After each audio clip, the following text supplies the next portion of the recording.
হুম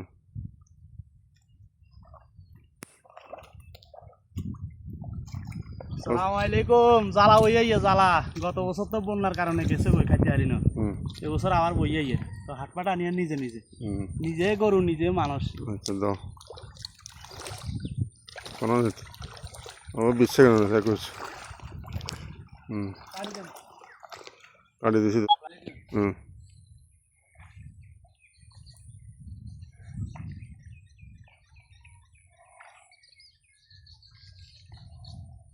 হুম লোল বাড্ডা দিয়ে লাইছে কি গো নাই সমস্যা নেই বন্ধ করে দিব না বন্ধ নেই দোয়া করিয়েন সবাই জনতে বছর আল্লাহ খাওয়ায় গত বছর তো দুইবার রই মিক্স করে সারা হয়ে গেছে বন্ধ করে দিব